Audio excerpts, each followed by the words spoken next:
Hello guys, welcome to Kergotesser classes. Now today we are going to discuss one of the poem. That is the title is that Upagupta. The poem name is Upagupta.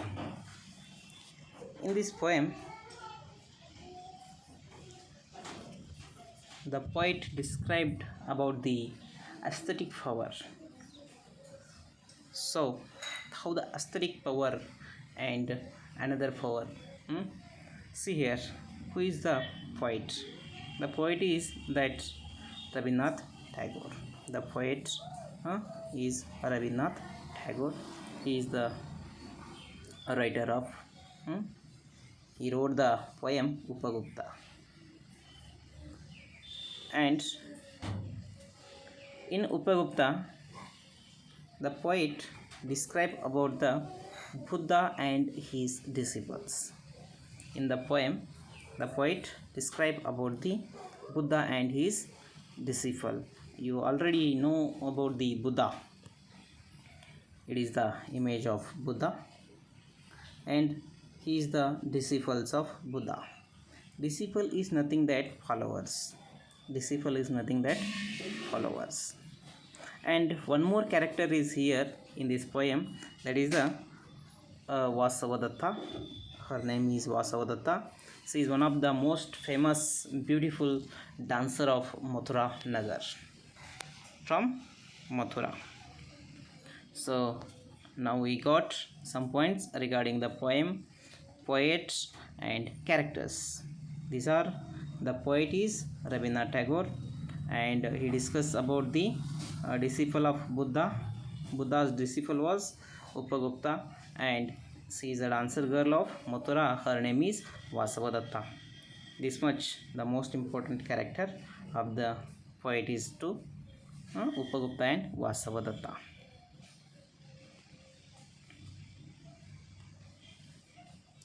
A poem is about the story of Buddhist monk Upagupta, a disciple of Lord Buddha, and the dancing girl of Mathura, Vasavadatta. It is the introductory part, and Vasavadatta was a famous and a beautiful dancing girl. She was proud of her beauty, youth, and wealth. See here mentioned 3 points. Vasavadatta has proud of her beauty, youth, and wealth.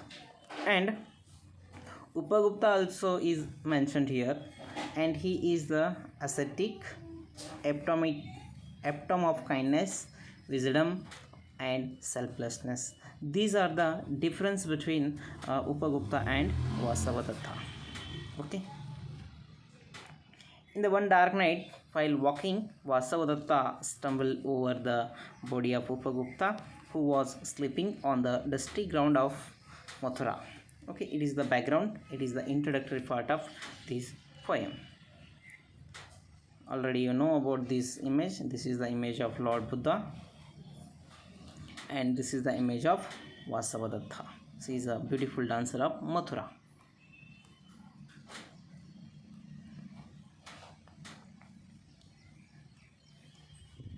I made to the characteristics of Upagupta and Vasavadatta.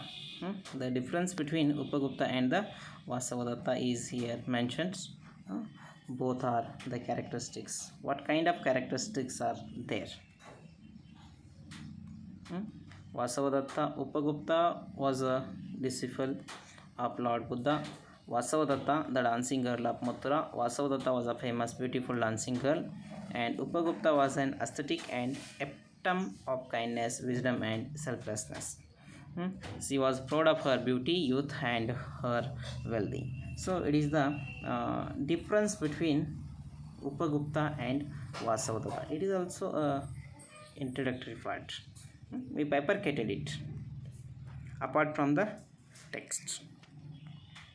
Upagupta, the disciple of Buddha, lay asleep on the dusty by the city wall of Mathura. lamps were all out, doors all shut, and stars were all hidden by murky sky of August. In this paragraph, the poet wanted to describe about the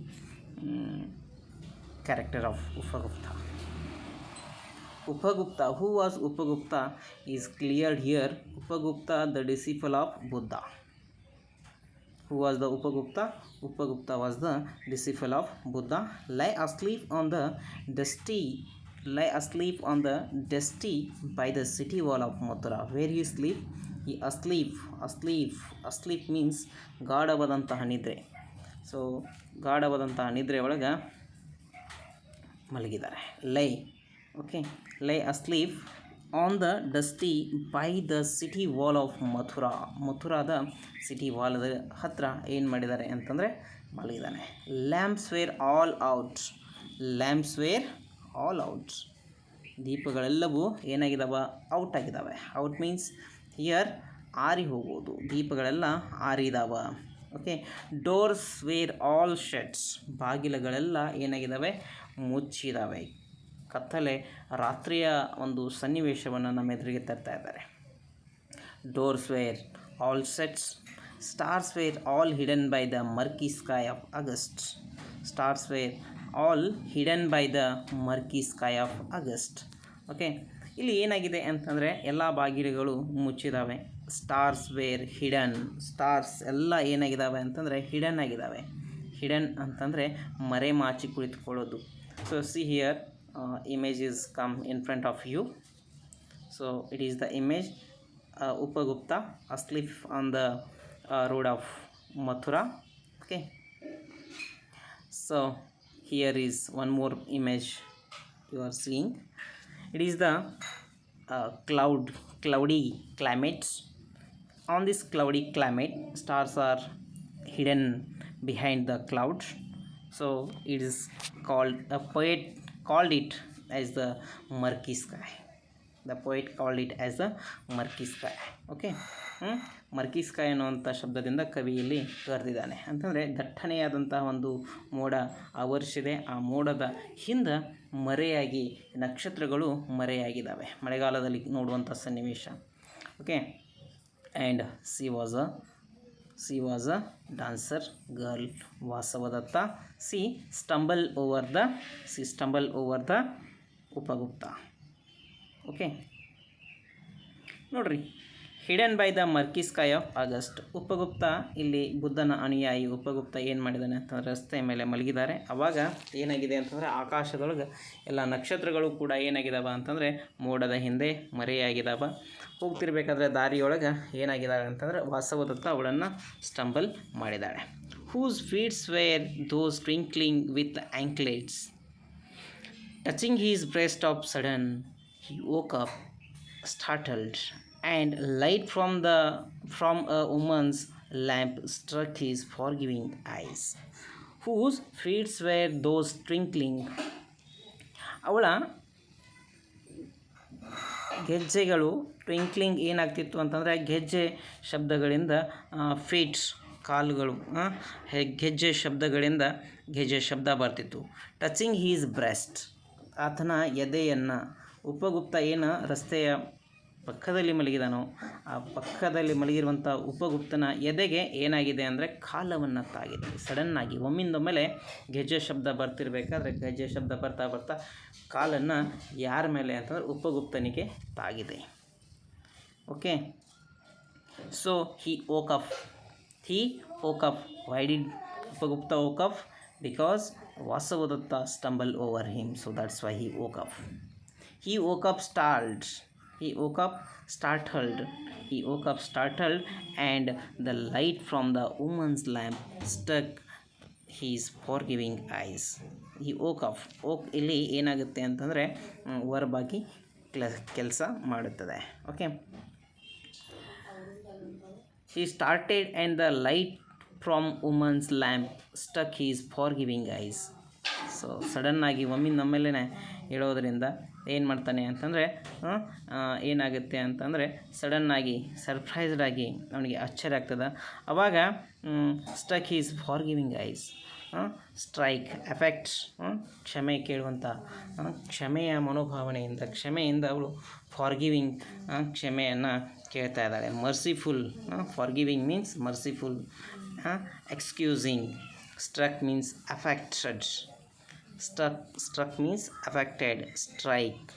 ಸ್ಟಾರ್ಟಲ್ಡ್ means sudden surprise. Startled means sudden immediate. Okay. So lamp struck is forgiving eyes. Lamp struck is forgiving eyes. ಇಲ್ಲಿ ಏನಪ್ಪ ಅಂತಂದರೆ ದೀಪದೊಳಗೆ ಅವಳ ಕ್ಷಮೆಯ ಕಣ್ಣುಗಳು ಸಣ್ಣ ಮಾಡಿ ಏನಪ್ಪ ಅಂತಂದ್ರೆ ಕಾಣಿಸ್ಲಿಲ್ಲ ಅನ್ನುವಂಥ ಮನೋಭಾವನೆಯೊಳಗೆ ಅವಳು ಏನು ಮಾಡ್ತಾ ಇದ್ದಾಳೆ ಅಂತಂದರೆ ಮಾತಾಡ್ತಾ ಇದ್ದಾಳೆ. ನೆಕ್ಸ್ಟ್ ನಾವು ಮುಂದೆ ಹೋಗೋಣ. It was the dancing girl starred with the jewels, wearing pale blue metal, drunk with the wine of her youth. She lowered her lamp and saw the young face, austerely beauty. It was the dancing girl. ಅವಳು ಯಾರಿದ್ದಳು ಅಂತಂದರೆ, ಯಾರು ಎದೆಗೆ ಕಾಲನ್ನು ತಾಗಿತ್ತಲ್ಲ ಆ ವ್ಯಕ್ತಿಗೆ, ಆ ಎದೆಗೆ ತಾಗಿಸಿರುವಂಥವ್ರು ಯಾರಿದ್ರು ಅಂತಂದರೆ it was the dancing girl. Starred means shining like a stars. ನಕ್ಷತ್ರಗಳಂತೆ ಏನಾಗೋದು, ಮಿನುಗೋದು, ಮಿಂಚೋದು. He starred with jewels. ಆ ಜ್ವೆಲ್ಸ್ಗಳನ್ನು, ಆಭರಣಗಳನ್ನು ಹಾಕ್ಕೊಂಡು ನಕ್ಷತ್ರಗಳ ಹೆಂಗೆ ಹೊಳಿತಾ ಇದ್ವಿ ಹಂಗೆ ಇವಳು ಏನಪ್ಪ ಅಂತಂದರೆ ಆ ವಜ್ರ ವೈಢೂರ್ಯಗಳನ್ನು ಹಾಕಿಕೊಂಡು ಹೋಗ್ತಿರ್ಬೇಕಾದ್ರೆ ಅವಳು ಏನಪ್ಪ ಅಂತಂದ್ರೆ ಹಾಗೆ ಹೊಳಿತಾ ಇದ್ದರು. ವಿಯರ್ ಮೀನ್ಸ್ ಧರಿಸಿಕೊಳ್ಳೋದು. ವಿಯರ್ ಮೀನ್ಸ್ ಧರಿಸೋದು. Pale blue metal. ಸೊ ಒಂದು ಏನಪ್ಪ ಅಂತಂದ್ರೆ ಮೆಟಲ್ ಲಾಸ್ ಕ್ಲೋಕ್ ಅಂತ ಕರಿತೀವಿ ಅದಕ್ಕೆ. Worn especially in the past ಮೊದಲು ಅದನ್ನು ಹಾಕೋತಿದ್ರು. ಅದು ಬ್ಲೂ ವೇಲ್ ಆಗಿರುವಂಥ ಒಂದು ಮೆಟಲನ್ನು ಆಭರಣವನ್ನು ಹಾಕೋತಿದ್ರು. ಅದಕ್ಕೆ ನೋಡ್ರಿ, drunk with the wine of her youth. Proud of her beauty of her youth. So ಅವಳು ತನ್ನ ಏನಪ್ಪ ಅಂತಂದ್ರೆ ಸೌಂದರ್ಯದ ಬಗ್ಗೆ ಅವಳಿಗೆ ಏನಾಗಿದೆ ಅಂತಂದರೆ ಪ್ರೌಡ್ ಇದೆ, ಹೆಮ್ಮೆ ಇದೆ, ಜಂಬ ಇದೆ. ಹರ್ ಯೂತ್ ಆ್ಯಂಡ್ ಬ್ಯೂಟಿ, ತನ್ನ ಸೌಂದರ್ಯ ಮತ್ತು ತನ್ನ ಯೌವನದ ಬಗ್ಗೆ ಅವಳಿಗೆ ಏನಿದೆ, ಅಹಂಕಾರ, ಜಂಬ ಇದೆ. C lowered her lamp. ಅವಳು ದೀಪವನ್ನು ತನ್ನ ಕೈಯಲ್ಲಿರುವಂಥ ದೀಪವನ್ನು ಏನು ಮಾಡಿದಾಳೆ ಅಂತಂದರೆ ಸಣ್ಣದಾಗಿ ಮಿನಿಯಾಗಿ ಮಿನುಗ್ತಾ ಇದೆ. Lowered her lamp and saw the young face austerely beauty. ಅವಳು ಒಂದು ಯಂಗ್ ಆಗಿರುವಂಥ ಯೌವನದಿಂದ ಕೂಡಿರುವಂಥ ಇನ್ನೊಂದು ಮುಖವನ್ನು ನೋಡ್ತಾಳೆ. ಆ ಮುಖ ಫೇಸ್ ಅಂದರೆ ಮುಖ. ಆಸ್ಟರ್ಲಿ ಬ್ಯೂಟಿ ಅಂತಂದರೆ reflecting the beauty of aesthetic. ಈ ಸನ್ಯಾಸತ್ವದ ಒಂದು ಸೌಂದರ್ಯವನ್ನು ಅಲ್ಲಿ ನೋಡ್ತಾಳೆ. ಸನ್ಯಾಸಿ ಜೀವನದ ಸೌಂದರ್ಯವನ್ನು ನೋಡ್ತಾಳೆ. ಅಂದರೆ ಒಂದು ಕಡೆಗೆ ಏನಿದೆ ಅಂತಂದರೆ ಬಾಹ್ಯ ಸೌಂದರ್ಯವನ್ನು ಇಲ್ಲಿ ನೋಡ್ತಾ ಇದ್ದೀವಿ, ಇನ್ನೊಂದು ಕಡೆಗೆ ಆಂತರಿಕ ಸೌಂದರ್ಯದ ಬಗ್ಗೆ ಪರಿಕಲ್ಪನೆಯನ್ನು ನೋಡ್ತಾ ಇದ್ದೀವಿ. ಬಾಹ್ಯ ಸೌಂದರ್ಯ ವಜ್ರ ವೈಡೂರ್ಯ ಮೇಲೆ ಬಂಗಾರ ಅದು ಎಲ್ಲ ಹಾಕ್ಕೊಂಡು ತಿರುಗಾಡೋದು, ಇದು ಬಾಹ್ಯ ಸೌಂದರ್ಯ. ಆಂತರಿಕ ಸೌಂದರ್ಯ ದಯಾ ಮನೋಭಾವನೆ, ದಯೆ, ಕ್ಷಮೆ ಇವೆಲ್ಲವನ್ನು ಇಡೋದು ಅಂಥದ್ದು ಇನ್ನೊಂದು ಆಂತರಿಕ ಸೌಂದರ್ಯ. ದಯಾ ಮನೋಭಾವನೆ ಇರುವಂತಹ ವ್ಯಕ್ತಿ ಉಪಗುಪ್ತ. ಆಮ್ಯಾಗ ಬಾಹ್ಯ ಸೌಂದರ್ಯ ಹೊಂದಿರುವಂಥ ವ್ಯಕ್ತಿ ಯಾರು? ವಾಸವದತ್ತ. ಓಕೆ, ಅರ್ಥ ಆಯ್ತಾ? ಮುಂದೆ ಹೋಗೋಣ. ಏನಾಗಿದೆ? For giving me young ascetic said the woman. Who said that? For giving me the young ascetic ಅಂತ ಯಾರು ಹೇಳ್ತಾ ಇದ್ದಾರೆ ಅಂತಂದರೆ woman. Here me is refer for Vasavadatta. whom did me is refer? Vasavadatta. For Vasavadatta. Forgive me young ascetic. Who is the young ascetic? Upagupta was young ascetic. She said woman graciously. She said the woman graciously. Graciously ಅಂತಂದರೆ kindly. Graciously means kindly. ದಯಾ ಮನೋಭಾವನೆಯಿಂದ ಕೇಳ್ತಾಳೆ. Graciously ದಯದಿಂದ ಕೇಳ್ತಾಳೆ. Come to my house. See here, ಇದು ಕೂಡ ನಮಗೆ ಆರ್ಸಿಗೆ ಬರುತ್ತದೆ. ಆರ್ಸಿ ಅಂತಂದರೆ ರೆಫರೆನ್ಸ್ ಟು ಕಾಂಟೆಸ್ಟ್ ಅಂತ ನಾವೇನು ಬರ್ತೀವಿ ಅದಕ್ಕೆ ಬರಬಹುದು. Graciously came to my house. The dusty earth is not fit bed for you. Who said this? Vasavadatta said these lines. Graciously come to my home. The dusty earth is not fit bed for you. This statement is given by Vasavadatta.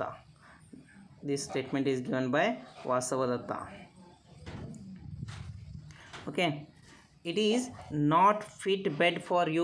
ಇದು ನಿಮಗೆ ಮಲಗೋದಕ್ಕೆ fit ಇರುವಂತಹ ಯೋಗ್ಯವಾಗಿರುವಂತಹ ಸ್ಥಳವಲ್ಲ. ಅದಕ್ಕೆ ನೀವೇನು ಮಾಡಿ ನನ್ನ ಮನೆಗೆ ಬರ್ರಿ ಅಂತ ದಯಾಳು ಮನೋಭಾವನೆಯಿಂದ ಕೇಳ್ತಾ ಇದ್ದಾಳೆ. ಯಾಕಂತಂದರೆ ವಾಸವದತ್ತ ಸ್ಟಂಬಲ್ ಮಾಡೋಕ್ಕಿಂತ ಮುಂಚಿತ ಉಪಗುಪ್ತ ಎಲ್ಲಿ ಮಲಗಿದ್ದು ಅಂತಂದರೆ ಮಥುರಾ ನಗರದ ಒಂದು ಕೋಟೆಯ ಆ ದಾರಿಯ ಮಧ್ಯದೊಳಗೆ ಏನು ಮಾಡಿದ್ದ ಅಂತಂದರೆ ಉಪಗುಪ್ತ ಮಲ್ಕೊಂಡಿದ್ರು. So it is not fit bed for you. Here, graciously come to my house. Here, my house, my is refer. Whom did here my called? Poet, my house. Whom did house it is? It is the house of Vasavadatta. The dusty earth is not fit bed for you. Here, you is refer for Upagupta. Okay, ಉಪಗುಪ್ತನಿಗೆ ಇದು ಮಾತನ್ನು ಹೇಳ್ತಾರೆ. The young ascetic answers. ಆವಾಗ ಈ ಒಬ್ಬ ಯುವ ಸನ್ಯಾಸಿ ಯಾವ ರೀತಿಯಾಗಿ ಉತ್ತರವನ್ನು ನೀಡ್ತಾನೆ. ನೀವು ಕರೆದಿದ್ರೆ ನಡ್ರಿ ಅಂತ ಹೇಳ್ತಿದ್ವಿ. ಬಟ್ ಇಲ್ಲಿ ಯಂಗಾಗಿರುವಂಥ ಈ ಉಪಗುಪ್ತ ಯಾವ ರೀತಿಯಾದಂಥ ಉತ್ತರ ಹೇಳ್ತಾನೆ ಅಂತಂದ್ರೆ, woman go on your way, when the time is ripe I will come to you. ಇದು ಕೂಡ ನೆನ್ಪಿಟ್ಕೊಳ್ರಿ. ಇದು ಕೂಡ ಕೆಲವೊಂದಿಷ್ಟು ಸಂದರ್ಭದೊಳಗೆ ಇದಕ್ಕೆ ಪರೀಕ್ಷೆಗೆ RC ಒಳಗೆ ಬಂದಿದೆ. Woman go on your way when the time is ripe. Woman go on the way. Woman is refer to Vasavadatta. Go on the way means return to your way. When the time is ripe, ಯಾವಾಗ ಸಮಯ ಪಕ್ವವಾಗುತ್ತದೆ. RIP reap ಅಂತಂದರೆ ಹಣ್ಣಾಗು ಅಂತ ಆಗುತ್ತೆ. ಹೌದಾ, ಹಣ್ಣಾಗು ಅಂತ ಆಗುತ್ತೆ. ಇದಕ್ಕೆ ಇನ್ನೊಂದು ಹೆಸರು ಏನಪ್ಪ ಅಂತಂದ್ರೆ ಪಕ್ವವಾಗು ಅಥವಾ ಸಮಯ ಕೂಡಿ ಬಂದಾಗ ಬರು. ರೀಫ್ ಅಂತಂದರೆ ಇಲ್ಲಿ ಶಬ್ದದ ಅರ್ಥ ಏನು, ಯಾವಾಗ ಸಮಯ ಬರ್ತದೆ ಆ ಸಮಯದೊಳಗೆ ನಾನೇನು ಮಾಡ್ತೀನಿ ಅಂತಂದರೆ ನಿನ್ನ ಮನೆಗೆ ಬರುತ್ತೇನೆ. ಈಗ ನಿನ್ನ ದಾರಿಯಲ್ಲಿ ಹೋಗ್ತಾ ಇದೀಯ, ಹೋಗು. I will come to you, ನಿನ್ನ ಕಡೆಗೆ ಬರ್ತೇನೆ. ಯಾವಾಗ ನನಗೆ ಸಮಯ ಕೂಡಿ ಬರ್ತದ ಆವಾಗ ನಾನು ನಿನ್ನ ಮನೆಗೆ ಬರ್ತೀನಿ ಅಂತ ಇಲ್ಲಿ ಹೇಳ್ತಾನೆ. When the time is ripe I will come to you.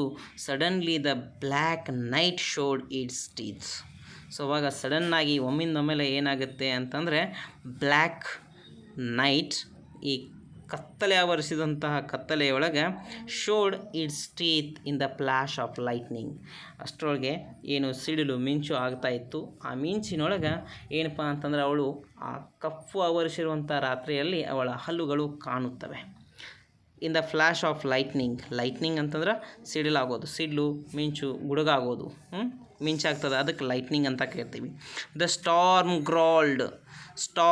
Storm ಅಂತಂದರೆ ಗೊತ್ತಿದೆ, ಬಿರುಗಾಳಿ. The very fast air, frictional air.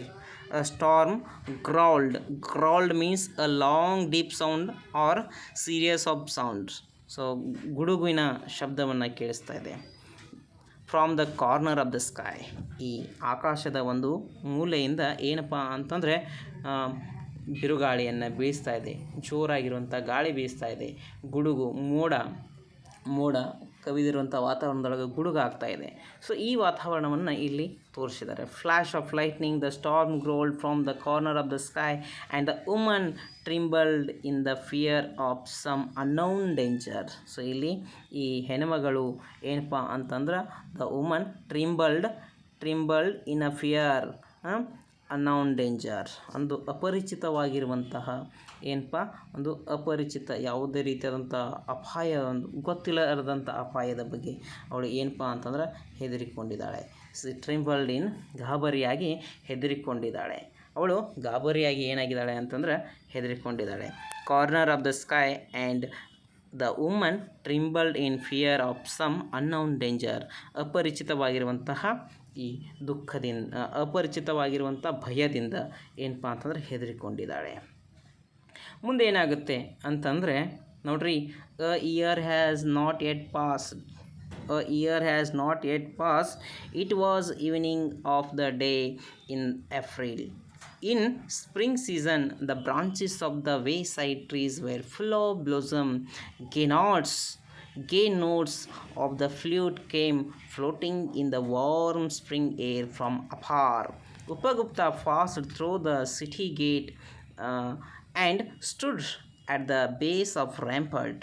Was that a woman laying on his feet in the shadow of the mango grove? Dear student, in this paragraph, see here, yet not year passed. What? A year has not yet passed. ಇನ್ನೂ ಒಂದು ವರ್ಷ ಕಳೆದಿಲ್ಲ. ಯಾರ್ದು? ಉಪಗುಪ್ತ ವಾಸವದತ್ತ ಭೇಟಿಯಾಗಿದ್ದಳಲ್ಲ, ಒಂದು ವರ್ಷ ಕಳೆದಿಲ್ಲ. ಇದು ನೋಡಪ್ಪ, ಇಲ್ಲಿ ನೀನು ಉಪಗುಪ್ತಳಿಗೆ ವಾಸವದತ್ತ ಹೇಳ್ತಾಳೆ, ಈ ಮಣ್ಣಿನ ರಸ್ತೆ ಮೇಲೆ ಮಲಗೋದು ಅಷ್ಟೊಂದು ಯೋಗ್ಯಕರವಾದಂಥ ವಾತಾವರಣ ಅಲ್ಲ. ಅದಕ್ಕೆ ಏನಪ್ಪ ಅಂತಂದ್ರೆ, ನನ್ನ ಮನೆಗೆ ಬಾ, ಅಲ್ಲಿ ಜಾಗ ಇದೆ, ಕೊಡ್ತೀನಿ, ಅಲ್ಲಿ ಮಲ್ಕುವಂತೆ, ಆರಾಮಾಗಿ ಮಲ್ಕುವಂತೆ ಅಂತ ಹೇಳಿ ಇನ್ನೂ ಒಂದು ವರ್ಷ ಆಗಿಲ್ಲ. The year has not yet passed. It was evening of the day in the April. ನೋಡ್ರಿ, ಆವಾಗ ಭೇಟಿಯಾಗಿದ್ದು ಆಗಸ್ಟ್ ತಿಂಗಳದೊಳಗೆ ಭೇಟಿಯಾಗಿದ್ದರು. The sky of murky sky of August ಅಂತ ಹೇಳಿದ್ದೀವಿ ಅಲ್ಲಿ. ಇಲ್ಲಿ ನೋಡ್ರಿ, it was the evening a day in the April ತಿಂಗಳದ ಒಂದು ಸಾಯಂಕಾಲದ ಹೊತ್ತು. ಇನ್ ದ ಸ್ಪ್ರಿಂಗ್ ಸೀಸನ್ದೊಳಗೆ ಏಪ್ರಿಲ್ ತಿಂಗಳದೊಳಗೆ ಏನಾಗಿದೆ ಅಂತಂದರೆ, ಸಾಯಂಕಾಲದ ಹೊತ್ತು. ಆ ಹೊತ್ತಿನೊಳಗೆ ಏನಪ್ಪ ಅಂತಂದ್ರೆ, the branches of the way side trees were full of blossom. ನೋಡ್ರಿ, ವೇ ಸೈಡ್ ಅಂತಂದರೆ ರಸ್ತೆಯ ಪಕ್ಕದಲ್ಲಿರುವಂಥ ವೇ ಸೈಡ್. ನೋಡ್ರಿ, year has not yet passed ಅನ್ನೋ ಶಬ್ದದ ಅರ್ಥ ಇನ್ನೂ ಕಳೆದು ಹೋಗಿಲ್ಲ. ಪಾಸ್ಡ್ ಅಂತಂದ್ರೆ ಇಲ್ಲಿ ನಮಗೆ ಗೊತ್ತೈತಿ, ಪಾಸ್ಡ್ ಅಂದ್ರೆ ನಮ್ಮ ಪರೀಕ್ಷೆ ಒಳಗೆ ನಾವು ಯೂಸ್ ಮಾಡುವಂಥ ಶಬ್ದ. ಆದರೆ ಇಲ್ಲಿ ಪಾಸ್ಡ್ ಅಂತಂದರೆ ಏನಪ್ಪ ಅಂತಂದ್ರೆ, ಇನ್ನೂ ಒಂದು ವರ್ಷ ಅವಧಿ ಕಳೆದು ಹೋಗಿಲ್ಲ. ನಾಟ್ ಯೆಟ್ ಪಾಸ್ಡ್, ಕಳೆದಿಲ್ಲ, ಇನ್ನೂ ಒಂದು ವರ್ಷ ಆಗಿಲ್ಲ ಅಂತ. ಸ್ಪ್ರಿಂಗ್ ಸೀಸನ್, ಬ್ರಾಂಚಸ್ ಅಂತಂದ್ರೆ ಗಿಡದ ಟೊಂಗೆಗಳು. ಬ್ರಾಂಚಸ್ ಆಫ್ ವೇ ಸೈಡ್ ಅಂತಂದರೆ ರಸ್ತೆಯ ಪಕ್ಕದಲ್ಲಿರುವಂತಹ ಗಿಡಗಳು. Way side trees were full of blossom. ಚಿಗುರು ಒಡೆದು ಹಚ್ಚ ಹಸಿರಾಗಿ ಆನಂದವನ್ನು ನೀಡ್ತಾ ಇರ್ತವೆ. Gay notes of the flute come floating in the warm spring air from afar. Gay, G-A-Y, ಗೇ ಮೀನ್ಸ್ ಹ್ಯಾಪಿ. ಆನಂದದಾಯಕವಾದಂಥ ನೋಟ್ಸ್ ಅಂತಂದರೆ ಸ್ವರಗಳು. ಓಕೆ, ಯಾತ್ರ ಸ್ವರಗಳು? ನೋಟ್ಸ್ ಆಫ್ ಫ್ಲ್ಯೂಟಿನ ಆನಂದಮಯವಾದಂತಹ ಸ್ವರಗಳು ಕೇಳಿಸ್ತಾ ಇದ್ದಾವೆ. Floating in the warm air. Floating ಅಂದರೆ ತೇಲೋದು. ಅಂದರೆ ಈ ದೂರಿನಿಂದ ಏನಪ್ಪ ಅಂತಂದರೆ, ಎಲ್ಲೋ ಒಂದು ಕಡೆಗೆ ಇದು ಏನಾಗ್ತಾ ಇದೆ ಅಂತಂದರೆ, ಯಾರೋ ಒಬ್ಬರು ಫ್ಲೂಟನ್ನು ನುಡಿಸ್ತಾ ಇದ್ದಾರೆ. ಆ ನುಡಿಸುವಂಥ ಫ್ಲೂಟದ ಶಬ್ದವನ್ನು ದೂರಿನಿಂದ ಭಾಳ ಚೆನ್ನಾಗಿ ಆನಂದಭರಿತವಾದಂಥ ಈ ಫ್ಲೂಟ್ನ ಶಬ್ದ ಕೇಳಿಸಿ ಬರ್ತಾ ಇದೆ. ಯಾವಾಗ? ವಾರ್ಮ್ ಸ್ಪ್ರಿಂಗ್ ಏರ್, ಈ ಬೆಚ್ಚನೆಯ ಗಾಳಿಯೊಳಗೆ ಏನಪ್ಪ ಅಂತಂದ್ರೆ ಅಫಾರ್, AFAR, ಅಫಾರ್ ಅಂತಂದರೆ ದೂರಿನಿಂದ, ಅತಿ ದೂರಿನಿಂದ ಒಂದು ಶಬ್ದವನ್ನು, ಫ್ಲೂಟ್ ಬಾರಿಸುವಂಥ ಶಬ್ದವನ್ನು ಕೇಳಿಸಿ ಬರ್ತಾ ಇದೆ. ಅದೇ ವೇದೊಳಗೆ Upagupta passed through the city gate. ಅದೇ ಸಿಟಿ ಗೇಟ್ನಿಂದ, ಅದೇ ಒಂದು ಆ ದಾರಿಯಿಂದ ಯಾರು ಉಪಗುಪ್ತ ಪಾಸ್ ಆಗ್ತಾ ಇದ್ದಾನೆ. And stood at the base of rampart. ಈ ರ್ಯಾಂಪರ್ಟನ ಒಂದು ಭಾಗದೊಳಗೆ ಏನು ಮಾಡ್ತಾನೆ ಅಂತಂದರೆ, ಬಂದು ನಿಂತ್ಕೊಂಡು ಬಿಡ್ತಾನೆ. ಓಕೆ, ಉಪಗುಪ್ತ ಸ್ಟುಡ್, ನಿಂತು ಬಿಡೋದು. ಓಕೆ, ರ್ಯಾಂಪರ್ಟ್ ಅಂತಂದರೆ ಬೇಸ್ ಆಫ್ ರ್ಯಾಂಪರ್ಟ್. ಸೊ ರ್ಯಾಂಪರ್ಟ್ನ ಬೇಸ್ ಮೇಲೆ ನಿಂತ್ಕೋತಾನೆ. Was that a woman lying at his feet in the shadow of the mango grove. ಅಲ್ಲಿ ಆ ಗಿಡದ ಕೆಳಗಡೆ, ಯಾವ ಗಿಡದ ಕೆಳಗಡೆ ಅಂತಂದರೆ ಮಾವಿನ ಹಣ್ಣದ ಕೆಳಗಡೆ ನೋಡ್ರಿ. Was that woman lying at his feets. So ಅಲ್ಲಿ ಕಾಲನ್ನು ಉದ್ದು ಮಾಡಿ ಒಬ್ಬಳು ಹೆಣ್ಣುಮಗಳು ಇದ್ದಾಳೆ. ಎಲ್ಲಿ? Shadow of mango grove. ಮಾವಿನ ಗಿಡದ ತೆಳಗೆ ಯಾರೋ ಒಬ್ಬಳು ಹೆಣ್ಣುಮಗಳು ಉದ್ದ ಕಾಲು ಮಾಡಿ ಮಲ್ಕೊಂಡಿದ್ದಳು. ನೋಡಿದಾಗ ಉಪಗುಪ್ತ ನೋಡ್ರಿ. ಶ್ಯಾಡೋ ಅಂತಂದರೆ ನೆರಳು. ಮ್ಯಾಂಗೋ ಗ್ರೋವ್ ಮಾವಿನ ಮಾವಿನ ಗಿಡದ ತೆಳಗೆ ಏನಪ್ಪ ಅಂತಂದರೆ ಒಬ್ಬಳು ಹೆಣ್ಣುಮಗಳು ಏನು ಮಾಡಿದಳು ಅಂತಂದರೆ ಇದ್ದಿದ್ದಳು. ಯಾರಿದ್ದಳು, ಯಾಕಿದ್ದಳು ಅನ್ನೋದನ್ನು ನೋಡೋಣ. Struck with a black pistol. ಯಾರು ಆ ಹೆಣ್ಣುಮಗಳಿದ್ದಳು ಮಾವಿನ ಗಿಡದ ಕೆಳಗಡೆ ಯಾರಿದ್ದಳು ಅಂತಂದರೆ ನೆನ್ಪಿಟ್ಕೊಳ್ರಿ, ವಾಸವದತ್ತಣೆ. ಯಾರು ಬಾಹ್ಯ ಸೌಂದರ್ಯಕ್ಕೆ ಪ್ರಜ್ಞೆಯನ್ನು ಕೊಟ್ಟಿದ್ದಳಲ್ಲ ಆ ವಾಸವದತ್ತ ಅಲ್ಲಿದ್ದಾಳೆ. Struck with a black pistol, her body spotted with a sore of smallpox, she was hurried driven away from the town to avoid the poisonous contagions. The ascetic stay by her side, took her head on the knees and moisturized her lips with the water and smeared her body with the sandal balm. Who are you, merciful one? Asked the woman. The time at last has come to visit you and I am here, replied young ascetic. See here, ಎಷ್ಟು ಚೆನ್ನಾಗಿ ಇಲ್ಲಿ ಪದಗಳನ್ನು ಬಳಕೆ ಮಾಡಿದ್ದಾರೆ. Struck with a black pistols. Struck STRUCK. Struck ಅಂತಂದ್ರೆ affect, ತುತ್ತಾಗೋದು. Okay, struck with a black pistol ಅದೊಂದು ರೋಗ, ಬ್ಲ್ಯಾಕ್ ಪಿಸ್ಟಲ್. ಓಕೆ ನೋಡ್ರಿ, ಫಿಸ್ಟಲನ್ಸ್ ಅಂತ ಇಲ್ಲಿ and infection diseases that spread quickly and kill a lot of people. ನಾವು ಇಲ್ಲಿ ಹೇಳ್ತೇವೆ ಏನಪ್ಪ ಅಂತಂದ್ರೆ ದಡಾರ ಅಂತ ರೋಗ ಅಂತ ಕರಿತೀವಲ್ಲ ಅಂತ ಸಿಡುಬು ರೋಗದಂಥ ಒಂದು ರೋಗ. ಆ ರೋಗನ ಏನಾಗ್ತದೆ ಅಂತಂದ್ರೆ ಸ್ಪ್ರೆಡ್ ಆಗ್ತದೆ. ಅದಕ್ಕೆ ಏನಪ್ಪ ಅಂತ ರೋಗ ಬಂತು ಅಂತಂದ್ರೆ, ಸಿಡುಬು ಬಂತು ಅಂತಂದರೆ ಏನು ಮಾಡ್ತಿದ್ರು ಅಂತಂದರೆ ಊರು ಹೊರಗೆ ಹಾಕ್ತಿದ್ರು. ಹೌದಾ? ಅದಕ್ಕೆ black pestilence, her body spotted with a sore of smallpox. Spotted ಅಂದರೆ ಅವಳ ದೇಹದ ಮೇಲೆ ಗುರುತುಗಳಾಗಕತ್ತು, ಸ್ಪಾಟ್ ಆಗಕೈತು, ಸ್ಪಾಟ್ಸ್ ಗುರುತುಗಳು. With a sore of smallpox. Smallpox ಅದ. ಸ್ಮಾಲ್ ಫಾಕ್ಸ್ ಅಂತಂದರೆ ಇಲ್ಲಿ ಬೇರೆ ಏನು ತಿಳ್ಕೊಬೇಡ್ರಿ, ಸಣ್ಣ ಗುಳ್ಳೆಗಳು ಹೇಳೋದು. ಅವುಗಳಿಂದ ಏನಪ್ಪ, ಸಿ ವಾಸ್ ಹರಿಡ್ಲಿ ನೋಡ್ರಿ, ಸಿ ವಾಸ್ ಹರಿಬರಿ ಅಂತ ಕರಿತೀವಿ. ಹರಿಡ್ಲಿ ಅಂತಂತಂದರೆ ಅತಿ ಶೀಘ್ರದೊಳಗೆ, ಹರಿಡ್ಲಿ. ಡ್ರೈವನ್ ಅವೇ ಅಂತಂದರೆ ಊರದಿಂದ ಹೊರಗೆ ಹಾಕೋದು. C was ಹರಿಡ್ಲಿ driven away from the town. ಅವಳನ್ನು ಏನು ಈ ಮಥುರಾ ನಗರದಿಂದ ದೂರದೊಳಗೆ ಏನು ಮಾಡಿದರು ಅಂತಂದರೆ ಊರು ಹೊರಗೆ ಓದಿಟ್ರು.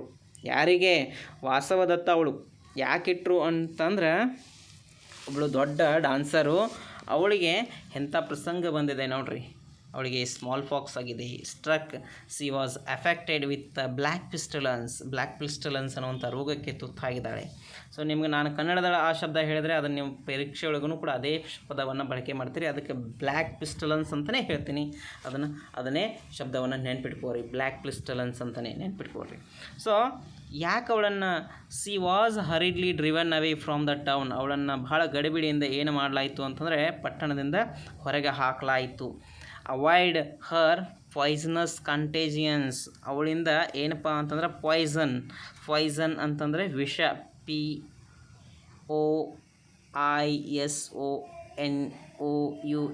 ಪಾಯ್ಸನಸ್ ಅಂದರೆ ಪಾಯ್ಸನಸ್ ಅಂತಂದರೆ ವಿಷ. ಅವಳಿಂದ ವಿಷವನ್ನು ಎಲ್ಲರಿಗೂ ಕೂಡ ಏನಾಗಬಾರ್ದು, ವಿಷ ಸ್ಪ್ರೆಡ್ ಆಗಬಾರ್ದು. ಈಗ ನೋಡಿರಿ, ಕೊರೋನಾ ಅಂತ ಮಹಾಮಾರಿ ಬಂದೈತಿ, ಒಬ್ಬರಿಂದ ಒಬ್ರಿಗೆ ಏನಾಗ್ತೈತಿ, ಮುಟ್ಟೋದ್ರಿಂದ ಅದು ಏನಾಗ್ತೈತಿ, ಬರ್ತದ ಅಂತ ಹೇಳ್ತೀವಿ. ಹಂಗೆ ಇದು ಕೂಡ ಏನಪ್ಪ ಅಂತಂದ್ರೆ ರೋಗ ಒಬ್ಬರಿಂದ ಒಬ್ಬರಿಗೆ ಏನಾಗ್ತಿತ್ತು, ಸ್ಪ್ರೆಡ್ ಆಗ್ತಿತ್ತು. To avoid her poisonous contagions, the ascetic stay by her side. ಆವಾಗ ಈ ಅಸ್ಥೆಟಿಕ್ ಸನ್ಯಾಸಿ ಸ್ಟೇ ಅಂತಂದರೆ ನಿಲ್ಲೋದು, ಬೈ ಹರ್ ಸೈಡ್ ಅವಳ ಪಕ್ಕದಲ್ಲಿ ನಿಂತ್ಕೋತಾರೆ. ಟುಕ್ ಹರ್ ಹೆಡ್, ಅವಳ ತಲೆಯನ್ನು ತೆಗೆದುಕೊಳ್ತಾರೆ. ಆನ್ ಹೀಸ್ ನೀಸ್, ತನ್ನ ತೊಡೆ ಮೇಲೆ ಅವಳ ತಲೆಯನ್ನು ತೆಗೆದುಕೊಳ್ತಾರೆ. ಆ್ಯಂಡ್ ಮಾಸ್ಟೆಂಡ್ ಅಂತಂದ್ರೆ ಲೇಪಿಸು, ಮೆತ್ತಿಸು. ಮಾಸ್ಟೆಂಡ್ ಹರ್ ಲೀಪ್ಸ್ ವಿತ್ ವಾಟರ್, ಒಂದೆರಡು ಹನಿ ನೀರನ್ನು ಅವಳ ತುಟಿ ಮೇಲೆ, ಅವಳಿಗೆ ಬಾಯಿಯೊಳಗೆ ಒಂದೆರಡು ಹನಿ ನೀರನ್ನು ಹಾಕ್ತಾಳೆ.